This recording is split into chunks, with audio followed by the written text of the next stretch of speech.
Bonjour le Belinétois, je suis Stivelle Perrault, je suis artiste plasticienne, je vis à Lugos et je vais vous parler de mon parcours.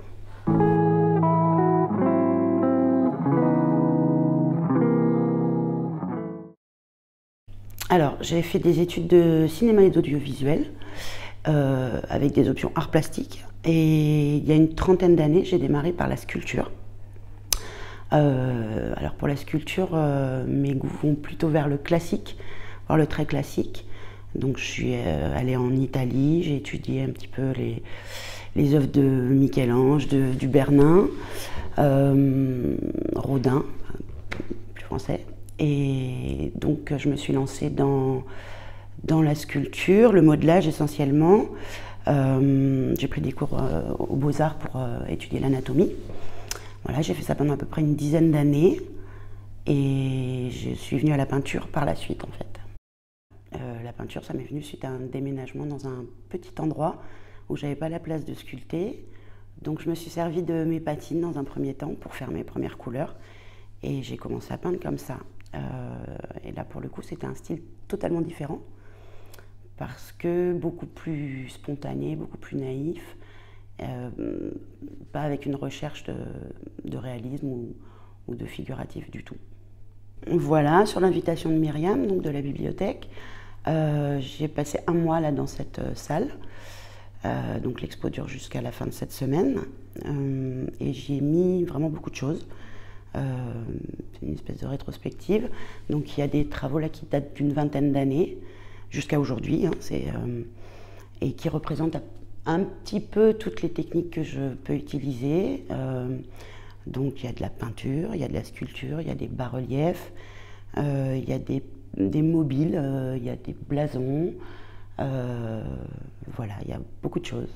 Plus récemment, en fait, je suis passée au grand format, au très grand format. Donc je fais des fresques chez des particuliers, intérieurs ou extérieurs.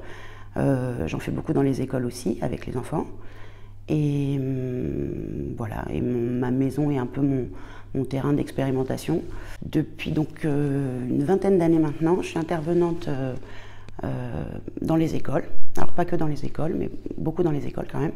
Sur le bassin, dans le Val de Leyre, dans le nord des Landes.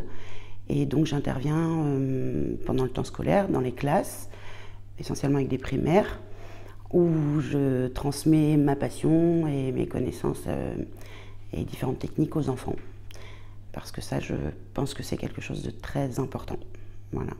L'art en tant que média éducatif, pédagogique, c'est super efficace. Outre que les enfants adorent manipuler, tripatouiller, créer, c'est naturel pour eux. Ça leur donne beaucoup de ressources, ça favorise l'autonomie, ça favorise la connaissance de soi, un regard, une vision, ça les aide à se projeter aussi dans la fabrication d'un projet qui mène à bout. Ça ouvre des perspectives, ça leur permet de rêver, ça favorise l'imaginaire. Enfin, c'est vraiment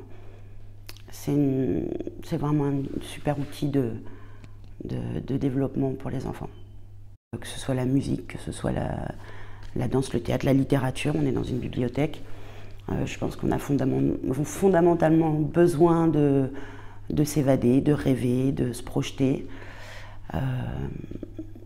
Pratiquer ou pas, c'est pas, enfin, ça peut être juste de profiter des choses, mais la pratique amène beaucoup aussi. C'est pas pour rien que tout ce qui est loisir créatif se développe autant. Parce que je pense que les gens, ouais, ça leur fait beaucoup de bien de s'absorber un moment, de revenir à soi, de pratiquer quelque chose avec un attendu d'un résultat ou pas. Mais la pratique d'une discipline créative, ça nourrit vraiment. Pour moi, c'est essentiel de le transmettre aussi.